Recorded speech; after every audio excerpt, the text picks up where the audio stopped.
Assalamualaikum warahmatullahi wabarakatuh. Waalaikumsalam warahmatullahi wabarakatuh. Selamat pagi buat teman-teman yang ada di YouTube sekolah. Kali ini dalam bincang santai kali ini kita kedatangan tamu dari grupnya inklusi. Nah, yang kemarin kita sudah lihat grupnya SPK di mana Pak Wiwit sama Bu Rati telah menunjukkan karya-karya dan Bapak sudah membreakdown. Sekarang kita akan membahas tentang kayaknya lebih ke psikologi ya Bu ya. Karena yang di sini ini kayaknya pakar-pakar dalam psikologi. Ya, santai aja. Mungkin ini karena jujur ini karena format baru yang biasanya kita pakai podcast pakai ya seperti di komputer. Ini sekarang kita beralih ke tema baru di mana kita akan buka seperti talk show yang pada umumnya. Oke, sebelum kita mulai perkenalkan terlebih dahulu, saya Pak B di sini selaku host yang punya rumah lah maksudnya. Yang punya rumah di sini telah berhasil lah mendatangkan beliau ini karena kayaknya ya jam-jam sibuk Bu ya, apalagi PPDB inklusi sama PPDB reguler sekarang sudah boleh. Alhamdulillah beliau bisa meluangkan waktu, apalagi mau berbagi informasi atau berbagi ilmu yang nanti kita akan bahas selanjutnya. Untuk selanjutnya kita perkenalkan terlebih dahulu mungkin dari mas-mas yang sebelah sana.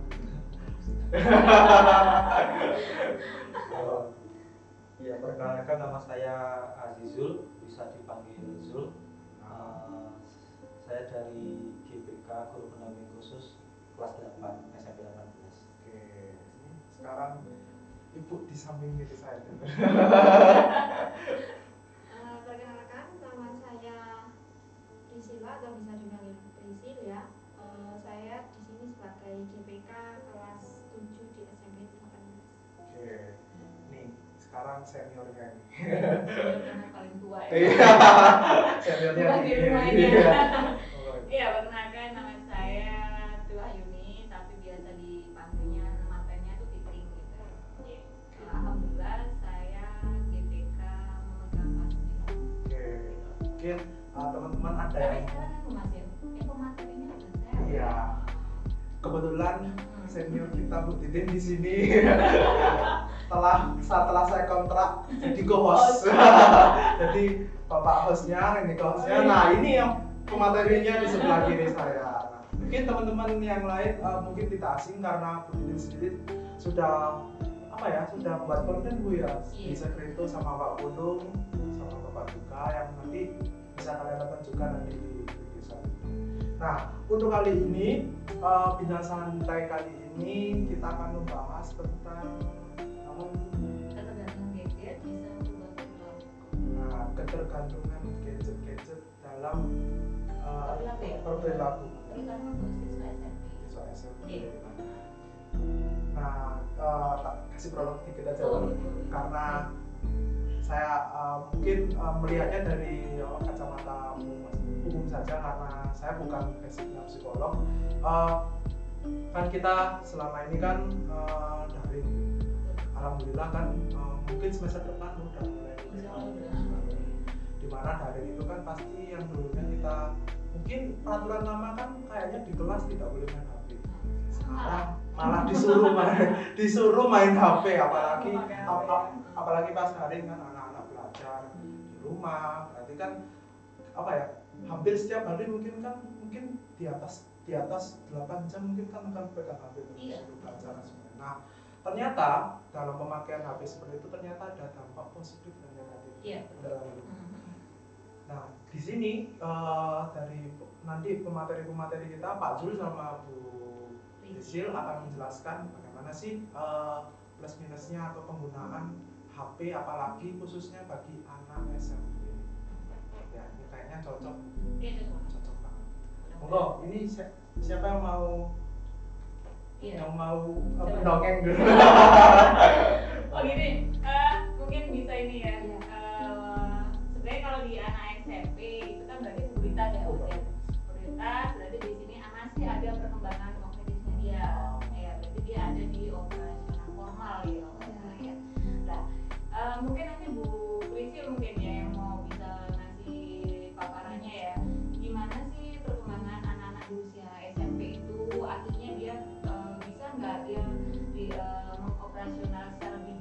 ya untuk HP itu tadi yang dibilang Pak Amri kan, jadi gadget itu ya nggak negatif kok gitu loh ya, ada positif dan negatifnya. Jadi kalau kita sesuaikan dengan usia tugas perkembangan anak di usia pubertas, karena SMP itu pubertas ya, dibilang dewasa belum, tapi anak-anak anaknya ya iya fase terakhirnya dia ya, fase terakhir anak-anak. Apalagi nanti kalau sudah sama kan sudah bilang ya Islam betul. Enggak Bu Krisi untuk tugas perkembangan pubertasnya.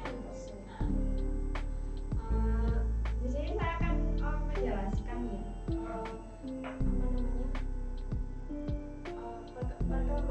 perkembangan pubertas pada masa remaja, terutama dari aspek psikologis atau aspek perkembangan perilakunya itu seperti apa.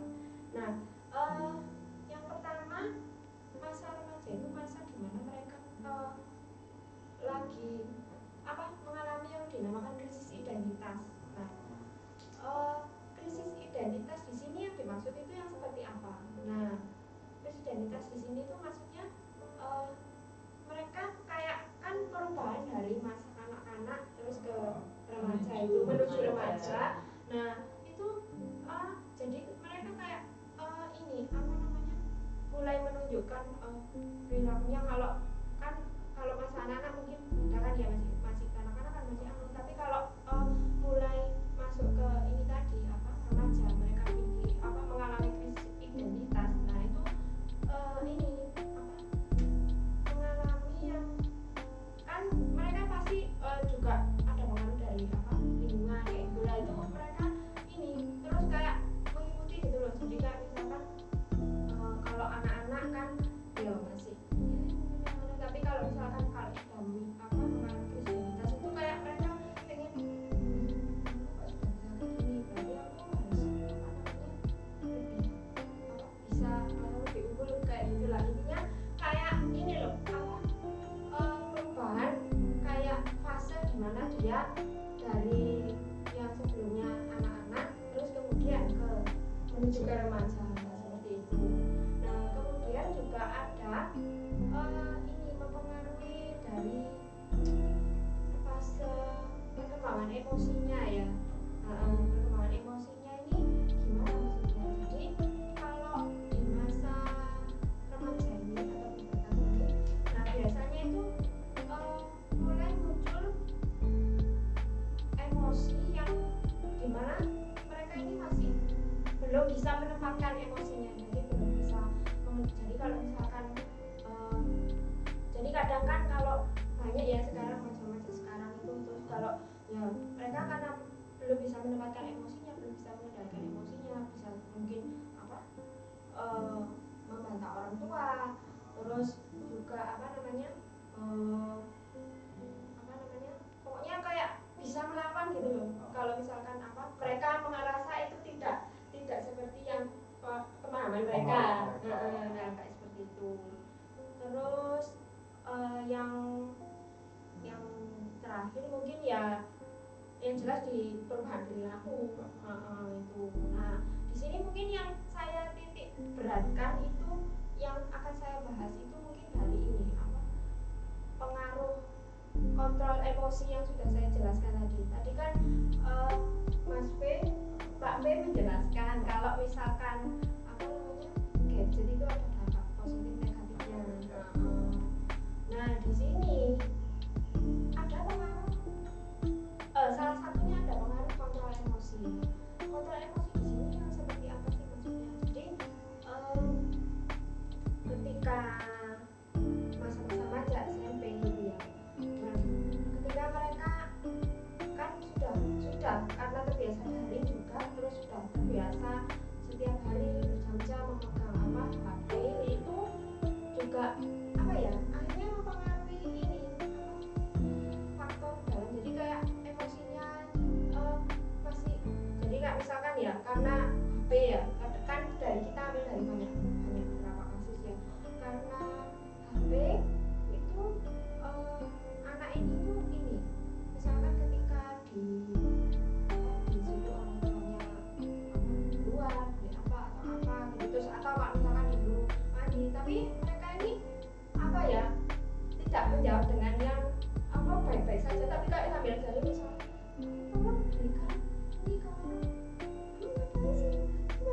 tugas masih gini-gini gitu lah ya, kayak banyak alasannya kayak gitu. Nah salah satunya ini ada faktor dari kontrol emosinya ini yang mereka masih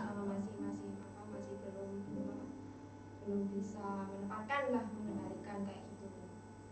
Nah terus dari situ, nah dari yang kontrol emosi yang saya jelaskan tadi itu, lah di sini itu ada kaitannya juga dengan ini perkembangan kognitifnya. Nah perkembangan kognitif di sini untuk usia yang disebutkan usia pubertas itu ya, itu kebetulan masuk di perkembangan kognitif tahap operasional formal. Jadi usianya mulai 12 tahun sampai dewasa. Di sini di tahap operasional formal ini ciri-cirinya itu anak sudah mulai mampu, jadi dia sudah nggak berpikir cuma hitam dan putih, tapi sudah berwarna.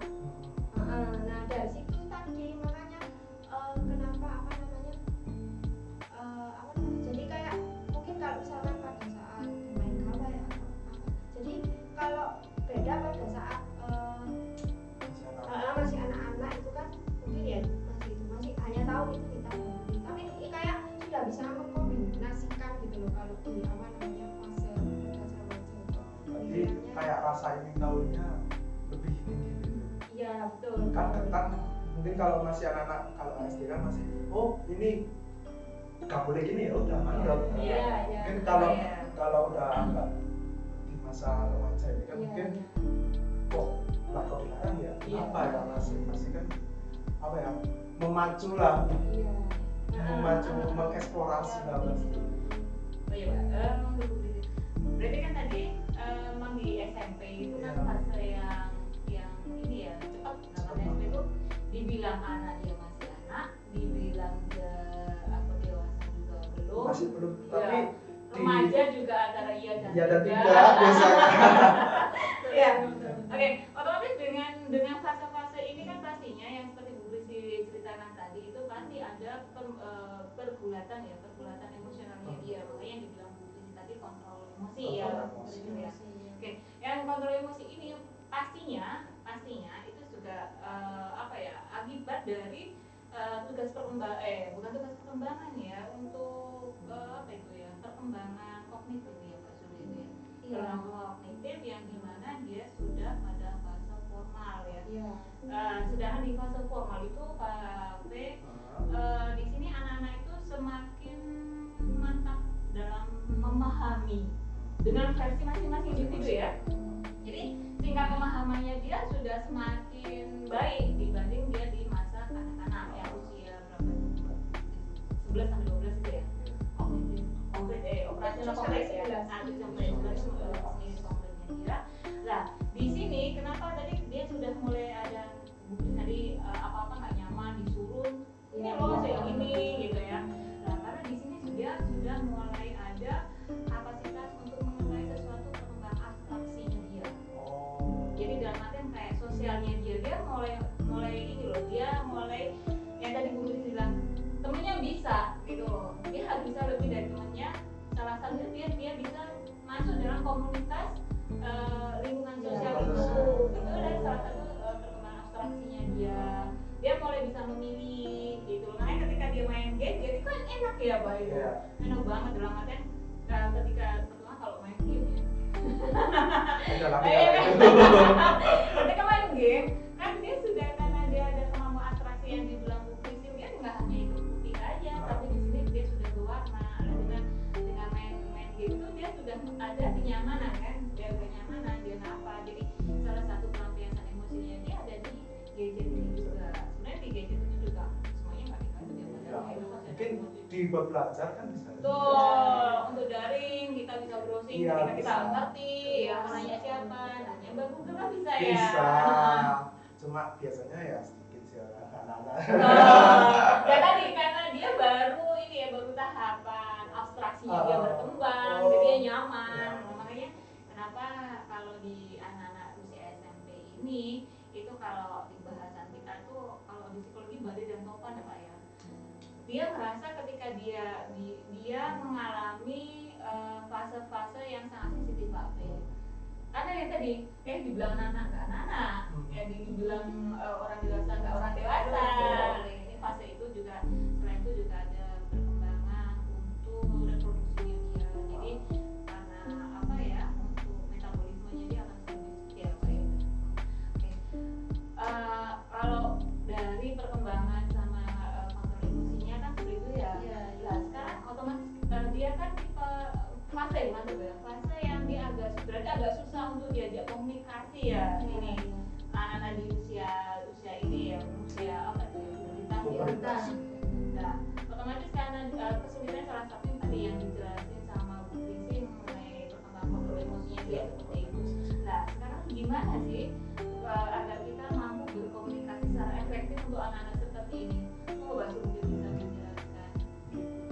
Memang menarik ya kalau kontrol emosi. Oh benar. Ya orang mengalaminya. Nah, itu saya teringat kembali ya, sering meluapkan emosi yang mungkin nggak jelas. Waktu remaja ya emang masa transisi remaja dan dewasa awal itu emang banyak yang kita luapkan, tetapi kadang kita sendiri nggak tahu yang kayak gimana. Betul.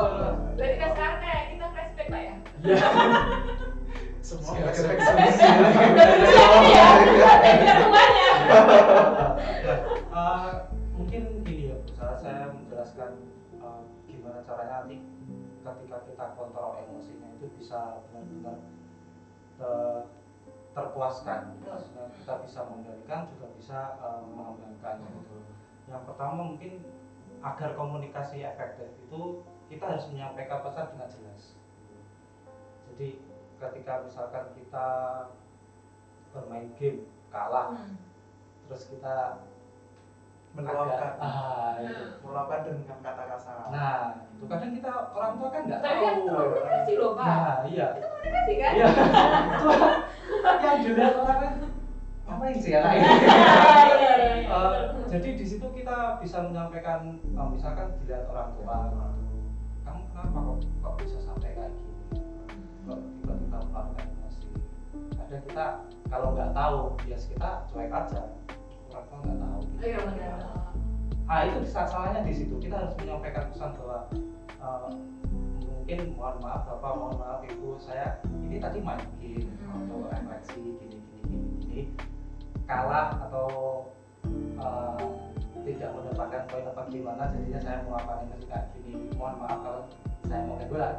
Pesan kayak gini itu mungkin yang diharapkan orang tua agar tahu anaknya itu lagi dalam kondisi kayak gimana sih. Biar mereka itu nggak menerka-nerka anak ini sedang ngapain gitu. Jadi di situ komunikasi itu pentingnya komunikasi antara anak sama orang tua. Biar orang tua itu tahu, sama-sama tahu anaknya kayak gini, orang tuanya kayak gini. Jadi pesannya itu harus jelas.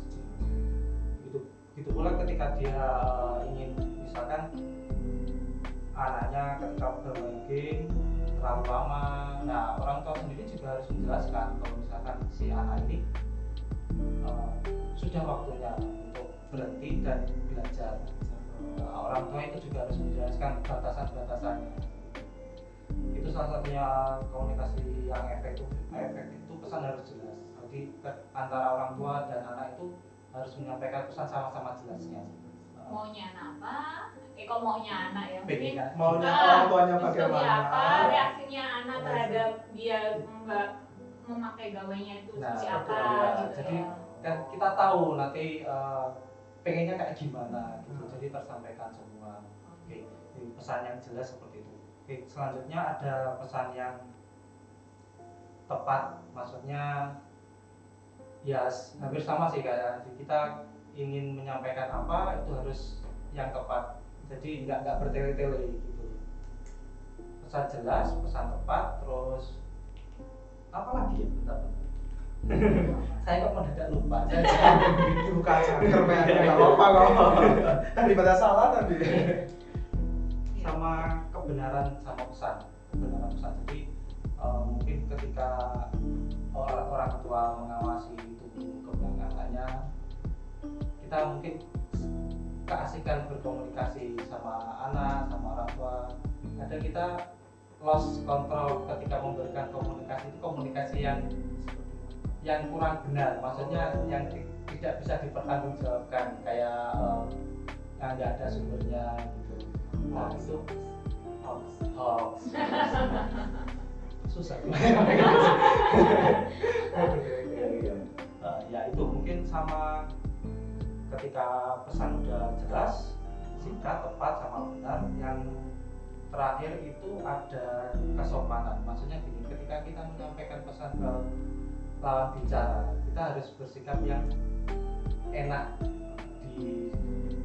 disampaikan, enak didengar, enak ketika kita ngobrol dengan nada yang halus, dengan nada yang rendah, tidak terlalu tinggi, landai, terus juga kedengeran, dengan sikap kita yang enak dilihat, sopan, itu akan menambah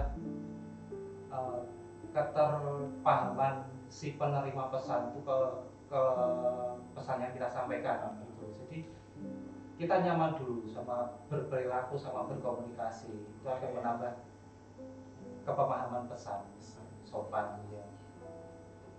Sebenarnya ada satu pertanyaan sih. Ini kan Iya, aku juga mau nanya, Pak. aja dulu. Ini kan yang mungkin teman-temannya di rumah mungkin agak gini. Apakah komunikasi kan yang diterangkan tadi kan kayaknya lebih lebih ke komunikasi langsung. Apakah itu akan berlaku kalau by WA? Berlaku, tetapi ini kita kan kalau di WA itu nggak bisa melihat secara langsung. Nah itu memang sering terjadi miss ya, untuk komunikasi yang tanpa tatap muka gitu. Kalau misalkan untuk komunikasi via WA ataupun online yang seperti itu, mungkin kita lebih menata bahasa dengan memakai bahasa Indonesia yang jelas, tepat, dan tetap sopan ya. Atau mungkin lebih ke arah formal, itu lebih bagus. Ketika memberikan pesan harus memberikan salam dulu, perkenalan, menyampaikan nyaman ya. Iya. Nyaman. Terjawabkan. Ya belum. Iya. Iya. Nah, tadi sebenarnya ini menarik banget ya untuk materi kalau anak-anak usia ini ya kan tadi yang di masa SMP itu kan juga masa-masa anak yang baru SMP. Jadi saya gini, mungkin nanti Pak Jul apa Rizky bisa kasih solusi gini. Kenapa ya anak-anak di usia ini, anak-anak SMP ya, kita aja yang di sekolah ya, kadang di sekolahnya kalau berkomunikasi dengan siswa kita gitu, mungkin kita di sini dulu ya, itu kadang juga di agak-agak ini anak kok kayak gini sih ya kan ya, ini belum di rumah loh ya, ini yang kita di sekolah aja. Nanti kalau ketika ketemu dengan gurunya dia is okay kayak nggak pernah kenal gitu. Nanti kalau diajak ngomong itu nanti juga kadang sempat nyolot itu kan Untuk yang dari pertanyaan begini ya. Nah, salah satu penyebabnya, mungkin tadi di awal kan Bu Diri sempat menyampaikan tentang masa ada dan topan. Ya. Nah, di sini tuh apa ya? Efek dari masa pada dan topan ini jadi kayak masa-masa remaja itu mulai mengalami stres, terus maksudnya sehingga berpengaruh sama si perilakunya. Jadi terus mulai ya itu tadi peningkatan emosi yang saya jelaskan. Terus ya memang masanya gitu. Jadi karena mereka mengalami fase itu tadi jadi menyebabkan kayak perilakunya seperti yang itu. Monggo. Ditambahkan. Kalau menurut saya ini mungkin ada dua kemungkinan antara komunikasi yang dibiasakan atau komunikasi yang kontrol emosi yang terlalu terpendam. Oh gitu. Nah, ya. Jadi bisa jadi dia nggak bisa meluapkan emosinya dengan berkomunikasi. Dengan kita berkomunikasi kan keluar semua orang kita apa yang disampaikan apa aja. mungkin si anak ini punya kecenderungan untuk memendam sendiri, tidak mengkomunikasikan apa yang dirasakan dia, sehingga ketika ditanya atau diajak berkomunikasi dia meluapkan emosinya dengan kadang. Berarti itu salah satu cara komunikasi ya, itu yang negatif mungkin ya. Iya. Terus yang satu lagi komunikasi yang dibahaskan ya mungkin anaknya di rumah ataupun di kesehariannya itu komunikasi yang memang nyolot gitu. Udah kebiasaan. Ya. Kebiasaannya di rumah. Orang tuh juga harus spesifik ya, Pak ya. Karena ada sesuatu yang diimitasi sama si anak itu sendiri ya, Pak ya. Iya. Ya mungkin itu sih kalau. Lah, dulu ya. Ini saya pertanyaan pamungkas ya begini dulu Bapak terus Betul. Nah, ini kan tadi kalau kita ngomongin secara verbal ya Pak ya. Nah, yang jadi masalah itu kan seperti yang Pak Fe bilang, kita daring itu udah berapa jam kita pegang gadget. Kalau anaknya tak bertanggung jawab itu oke ya Pak ya. Yang jadi masalah adalah ketika anaknya tidak bertanggung jawab. Jadi selebihnya dia menggunakan gawainya itu, menggunakan HP-nya itu. Nah, sedangkan kalau dibilang tadi kan dibilang WA kan juga salah satu komunikasi. Nah, sedangkan kalau taruh kata kita menggunakan HP gitu, kadang kita aja ya nyun sewu ya nggak nyana, nah orang tua pun kita kadang kalau kita aja di inklusi di ruangan kita asik. Di sendiri tuh. Ya kan, itu kita orang dewasa ya, mungkin karena orang dewasa insya Allah masih bisa memilah gitu. Tapi kalau anak-anak ini kan belum mampu, bukannya dia nggak bisa ya, mungkin dia belum mampu ya, belum ada. Ini apa sih sebenarnya dampaknya? Tadi kan dibilang negatif positif ya. Apa sih dampaknya kalau anak-anak di usia ini dengan yang tadi sudah dijelaskan kan perkembangannya seperti apa, komunikasi seperti apa, kemudian seperti apa? Dan ada dampak nggak kalau mereka berlebihan dalam penggunaan HP? Kalau nggak salah juga di salah satu daerah di Jawa Barat kan juga ada ya anak yang masuk rumah sakit jiwa gara-gara kecanduan HP. Lah, maksudnya gini, ada nggak dampak-dampaknya dalam penggunaan HP? pengurangan Tapi itu komunikasi atau main game atau penggunaan HP ya? Nanti menggunakan HP. Oh, betul aja. Kalau Pak Zul duluan. Nanti ya ini ceritanya. Ya, dampaknya mungkin yang paling utama perubahan perilaku. Jadinya anak itu terkesan sama omnya sendiri. Jadi yang ketika dia banyak bermain HP itu kan banyak sekali hal yang bisa dieksplor. Jadi anak bisa melakukan sehingga dia keasikan dengan dunia sendiri.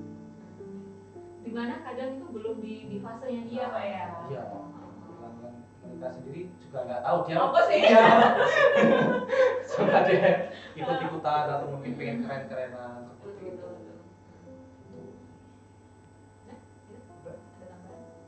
Oh, kita publis. Oh iya. Ini akan disempurnakan lagi sama Dilengkapi. Mungkin saya tambahkan tadi kan Pak Jul menjelaskan kalau lebih mementingkan Dunianya sendiri. dunianya sendiri. Nah, memang betul. Jadi kalau sudah apa ya, ketika anak atau remaja itu sudah sampai kecanduan, ya mereka akan lebih mementingkan fantasi daripada dunia nyata. Iya. Jadi sudah mampu abstraksi. ya. Terus selain itu juga kalau yang sudah sampai kayak nemen, bahasa Indonesianya nemen itu apa ya? Lebih ya itu apa namanya, ya itu tadi mungkin sampai masuk ke psikiater. Nah Jadi ke klinis ya. iya Kan berarti kan penggunaan gadget itu tadi kan ada ini ya, pastinya kalau saya saat pribadi itu kayaknya kalau untuk komunikasi itu kayaknya kurang berhati ya Pak ya. Yang dibilang tadi waktu WA bisa aja walaupun seformalnya kan kita harus lihat ekspresinya ya. Apalagi Ya, kan, apa gitu ya. apalagi kan biasanya satu kalimat yang ditulis itu bisa jadi cara bacanya Beda kan. Nah, kan kadang jadi salah paham ya. biasanya salah paham. Gitu. Nah, otomatis di sini kan apa tuh akan mengganggu. Terang kan lebih searah ya. Dalam arti ketika kita lagi pegel gitu, lagi kita baru chat gitu ya, sebenarnya mantau gitu kan. Tapi kan nggak dilihat, kan bisa dilihat sambil manis-manis kan. Nah, otomatis nggak sehat juga ya. Lebih kan kalau main game kalah gitu loh. Aduh, kayak apa ya kan ada rasa yang nggak nyaman kan. Tapi kan dia nggak bisa lampiasin. Itu juga nggak sehat untuk psikisnya dia kan. Berarti di sini salah satu efek dari main gadget itu kalau secara emosionalnya dia akan lebih nggak sehat ya Pak ya. Ya karena searah kan beda kalau kita lagi ngobrol ini bisa ngobrol karena peluang ini bisa ngobrol gitu ya. Nah sekarang masuk ke solusi ya. Mas waktunya cukup ya. Kira-kira solusinya gimana ya untuk anak-anak yang sudah apa ya ketergantung ke HP dan ada perubahan perilaku. Mungkin yang pertama itu ini saya memberikan solusi untuk dari versi anak ya. Jadi yang pertama bisa mengalihkan apa aktivitas bermain gambarnya tadi berlebihan itu ke aktivitas lain. Jadi ke misalkan ya ke ekskul, hobi ya, terus. Tapi hobinya main gadget gimana? Saya kan dengan saya di sini host ya, karena saya coba ini juga. Nah gini ya kan bisa ada hobi yang ini yang ya mungkin apa bikin poster, itu kan bagus juga. Kayak saya kan lebih ke editor. Lah, berarti kan masih hobi, kan main gadget juga. Itu positif. Itu contoh positifnya teman-teman. Itu contoh positifnya main. Yang kita bahas yang negatif aja. Yang negatif ya, oke. Tadi kan sama disampaikan bahwa hobinya main gadget gimana. Nah, mungkin ini mengurangi durasi. Jadi kayak di set, misalkan HP-nya itu di set waktu. Jadi supaya dia ada batasan gitu ketika berdiri kayak HP-nya istilahnya kayak dikasih alarm gitu ya, atau nanti mungkin dari orang tuanya yang memberikan batasan waktu itu. Meditasi, kalau meditasi itu kan supaya ini ya tenang ya, meditasi ya. Jadi cenderungnya lebih ke introspeksi dirinya dia. Iya. Jadi endingnya biar ada pengendalian emosionalnya. Oke. Apa Pak Sud? Benar apa udah? Sudah betul ya betul. Kita bilang juga. Monggo.